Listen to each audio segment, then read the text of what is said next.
Shalom, sahabat kuntum yang terkasih, kita jumpa lagi pada hari ini, hari Kamis, tanggal 11 Juni tahun 2026. Hari ini Gereja Katolik merayakan pesta wajib Santo Barnabas Rasul yang merupakan hari biasa dalam pekan biasa ke-10 dengan warna liturgi adalah merah. Kuntum pada pagi hari ini mengambil tema menjadi tanda perdamaian dan harapan bagi sesama.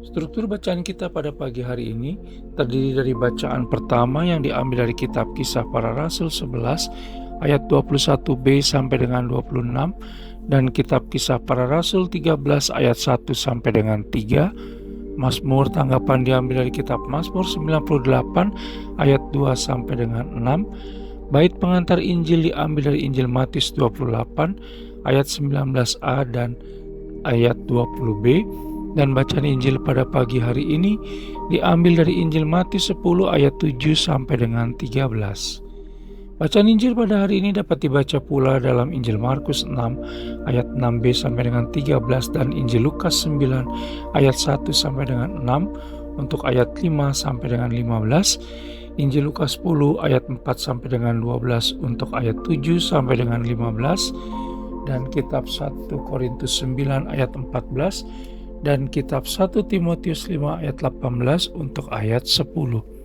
Struktur bacaan pada hari ini sama dengan struktur bacaan pada hari Rabu tanggal 11 Juni 2025, hari Selasa tanggal 11 Juni 2024, hari Kamis tanggal 11 Juni 2020, dan hari Selasa tanggal 11 Juni 2019. Baik sahabat kuntum yang terkasih, saya akan bacakan bacaan Injil kita pada pagi hari ini yang diambil dari Injil Matius 10 ayat 7 sampai dengan 13. Semoga Tuhan beserta kita sekarang dan selama-lamanya. Inilah Injil Yesus Kristus menurut Santo Matius. Dimuliakanlah Tuhan. Pergilah dan beritakanlah, kerajaan sorga sudah dekat. Sembuhkanlah orang sakit, bangkitkanlah orang mati, tahirkanlah orang kusta, usirlah setan-setan. Kamu telah memperolehnya dengan cuma-cuma, karena itu berikanlah pula dengan cuma-cuma. Janganlah kamu membawa emas atau perak atau tembaga dalam ikat pinggangmu. Janganlah kamu membawa bekal dalam perjalanan. Janganlah kamu membawa baju 2 helai, kasut atau tongkat. Sebab seorang pekerja patut mendapat upahnya.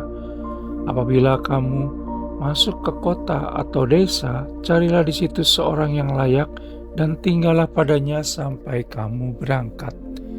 Apabila kamu masuk ke rumah orang, berilah salam kepada mereka. Jika mereka layak menerimanya, salammu itu turun ke atasnya. Jika tidak, salammu itu kembali kepadamu. Demikianlah Injil Tuhan. Terpujilah Kristus.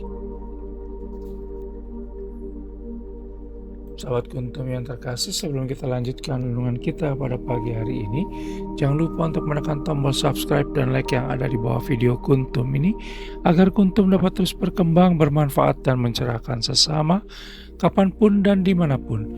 Bila Anda ingin membagikan renungan harian kuntum ini ke jaringan Anda, silakan tekan tombol share yang ada di bawah video kuntum ini. Baik sahabat kuntum yang terkasih, mari kita lanjutkan renungan kita pada pagi hari ini.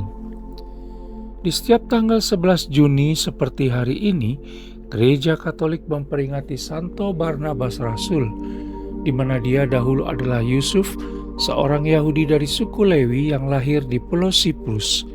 Kita bisa baca dalam Kisah Para Rasul 4 ayat 36.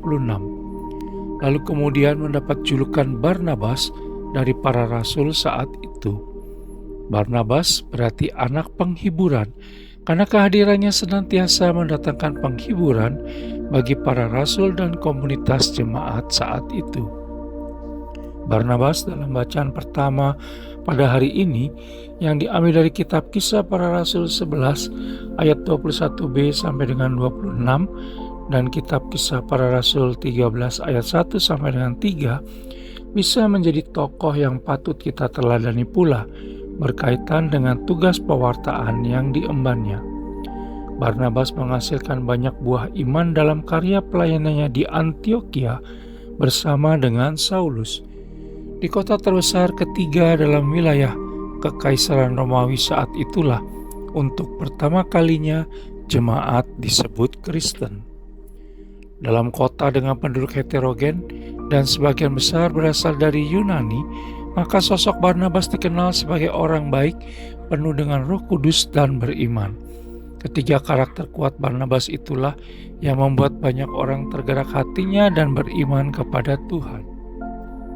Orang disebut baik bila antara lain mampu menghargai orang lain, terbuka, memiliki wawasan yang jauh ke depan dan bersedia menerima hal-hal baru dalam hidupnya.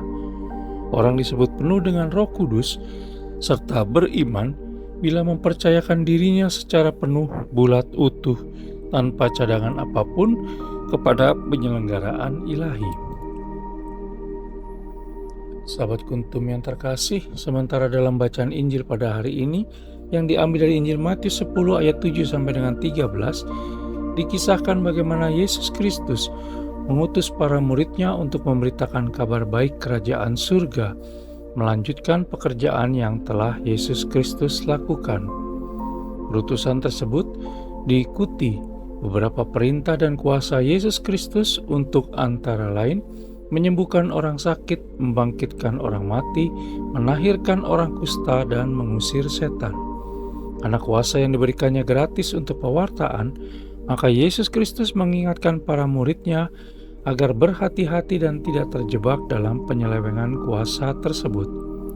Sama seperti para rasul, kita juga memiliki tanggung jawab melalui kemampuan kita masing-masing untuk menyelesaikan pekerjaan yang dipercayakan Allah Tritunggal Maha Kudus kepada kita. Kepada mereka yang membutuhkan, selain bantuan materi sesuai dengan kemampuan kita masing-masing, kita bisa memberi pula antara lain penghiburan, pengharapan, dan peningkatan kesadaran mereka melalui kesaksian dan perbuatan kita sehari-hari yang baik dan benar.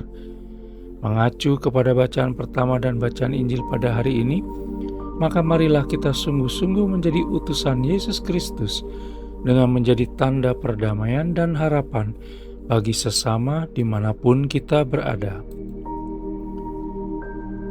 Sahabat Kuntum yang terkasih, bila ingin lebih jelas lagi silakan melihat pada deskripsi yang ada di bawah video Kuntum ini. Dan jangan lupa untuk menekan tombol subscribe dan like yang ada di bawah video Kuntum ini agar Kuntum dapat terus berkembang, bermanfaat, dan mencerahkan sesama kapanpun dan dimanapun. Bila Anda ingin membagikan renungan harian Kuntum ini ke jaringan Anda, silakan tekan tombol share yang ada di bawah video Kuntum ini. Selamat pagi, terima kasih, dan salve.